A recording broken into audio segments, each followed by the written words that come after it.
Сәлеметсіңдер ме балалар, қалдарың қалай? Математика сабағына дайынсыңдар ма? Дайын болсаңдар сабағымызды бастаймыз. Ол үшін кітабымыздың 19-шы бетіндегі номері 38-ші есепке назар аударыңдар. Мен берілгенін оқимын, сендер мұқият тыңдап отырыңдар, жарай ма? Кәнеки бастайық. 1-11-ші суреттегі координаталық сәуле бойындағы бірінші А-В және С-ді кесінділерін салыстырып, нәтижесін теңсіздікпен жазыңдар. Екінші, А-С, С-В және В-ді кесінділерін салыстырып, нәтижесін қос теңсіздікпен жазыңдар дейді. Балалар, біздерге координаталық сәуле берілген екен. Осы координаталық сәуледегі біріншіден А-В және С-ді кесінділерін салыстырамыз, және оларды теңсіздікпен жазып көрсетеміз. Ал екіншіден А-С, С-В, В-ді кесінділерін салыстырамыз, оларды да қос теңсіздік түрінде жазып көрсетеміз. Неке астыда бізде координаталық сәуле берілген екен. Ең алдымен А, В, С-ді нүктелерінің координатасын тауып алайық. Бізде координаталық сәуледе бірлік кесінді ретінде 1 берілген екен.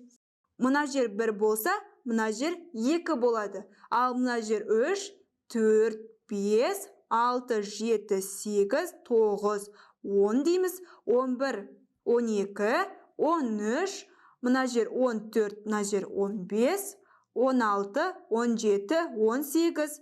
Мінеки сәйкес сандарды қойып болдық. Енді А, В, С-ді нүктелеріне сәйкес сандарды жазып, координатасымен жазып қояйық. Кәнеки? Бірінші А нүктесіне сәйкес бізде 3 саны. А3 деп жазамыз.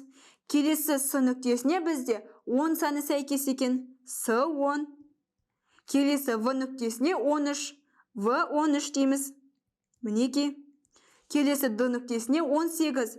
Д18 дейміз. Мінеки жазып қойдым балалар. Енді біріншіден бізге А-В және С-ді кесінділерін салыстырып, нәтижесін теңсіздікпен жазу керек. Кәне бірінші дейін. Бірінші. А-В кесіндісінің ұзындығын тауып аламын.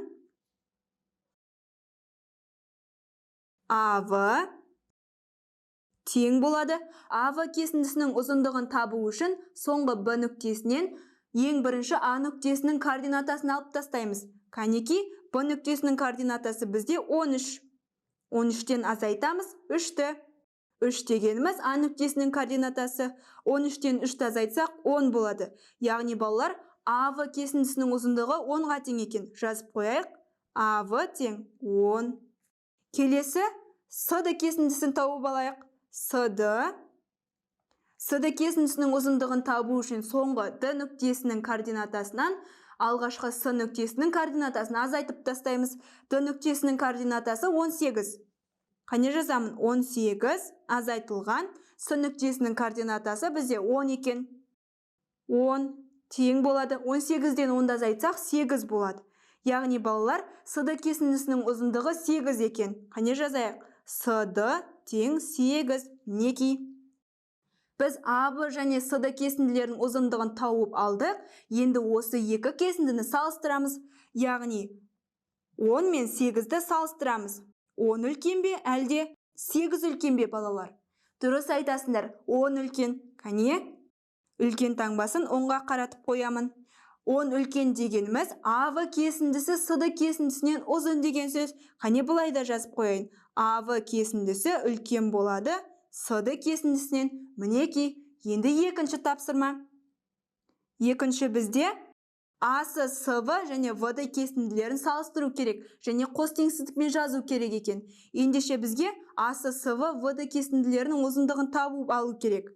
А-С дейміз. А-С тең болады. А-С кесіндісінің ұзындығын табу үшін соңғы С нүктесінің координатасынан А-ның координатасын алып тастаймыз. С-нікі 10, ал А-нікі 3. 10-нан 3-ті алсақ 7 болады.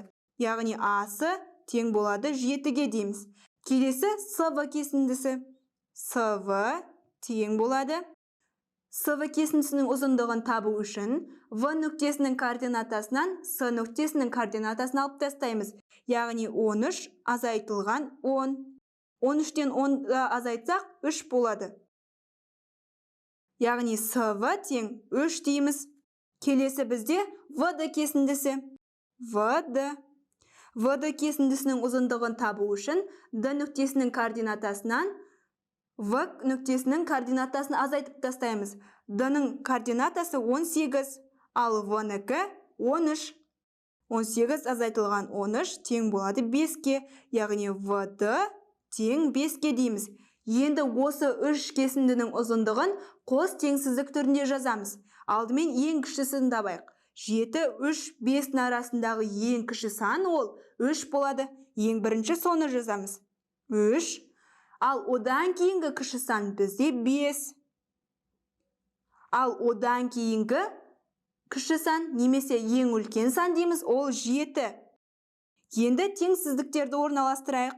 3 5-тен кіші, ал 5 7-ден кіші. Мінеки А, С, В, ВД кесінділерінің ұзындықтарын қос теңсіздік түрінде жазып қойдық. Және бұлай да жазып қояйын.